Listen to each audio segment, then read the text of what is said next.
Libo-libong mga kabataan naman ang magsisipagtapos sa kolehiyo ngayong taon.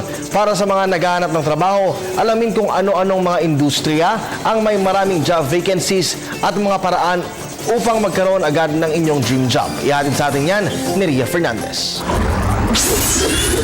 Magandang balita para sa mga magsisitapos sa kolehiyo dahil mayroong mahigit 20,000 bakanting trabaho sa PhilJobNet. Batay sa online job search ng Department of Labor and Employment, pinakamataas ang demand sa empleo sa services sector. Ilan sa mga kailangan nila ay call center agent, software developer, automotive personnel, communication specialist, tour operators at chef. Sinundan ito ng manufacturing sector na naghahanap ng mga arkitekto, fashion designer, surveyor at iba pa. Habang pumapangatlo sa may pinakamaraming trabaho ang sektor ng agrikultura, partikular sa agribusiness. Bukod sa PhilJobNet, year-round ding nagsasagawa ng job fair ang DOLE. Sa kasalukuyan, mayroon ngayon 300 job fair ang kagawaran para sa mga first-time job seekers.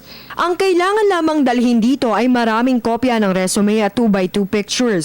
Gayon din ang diploma, transcript of records, NBI clearance at training certificates, pati ang employment certificate para sa mga matagal nang may trabaho. Ang sinasabi ng Department of Labor and Employment, RIA, is that all of these vacancies will remain vacancies kapag ang mga job seekers natin ay hindi nagko-qualify. So napakahalagang banggitin na sa paghahanap ng trabaho, kailangan alam ng worker kung saan siya dapat pupunta, kung ano ang kanyang qualifications, kung may personal branding siya, kung siya ay team worker, kung siya ay extrovert, kung siya ay introvert, kung meron siyang soft at saka hard skills. So, nakasalalay doon lahat sa kanilang personal attributes, behavior and qualifications ang pagkakaroon nila ng mabilis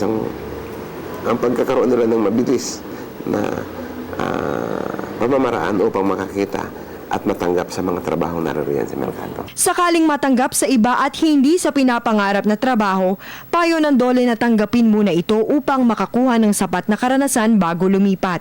Payo sa mga manggagawa na kung maaari, tanggapin muna nila yung trabahong unang iaalok sa kanila, kahit medyo malayo ng konti doon sa kanilang kurso. And then afterwards, pag meron ng sapat na karanasan o experience based on their work, malamang pwede na silang mag-transit from one job to another at yung kanilang papasukan trabaho ay related doon sa kanilang kursong inaral sa kolehiyo. Para sa Telebisyon ng Bayan, Ria Fernandez.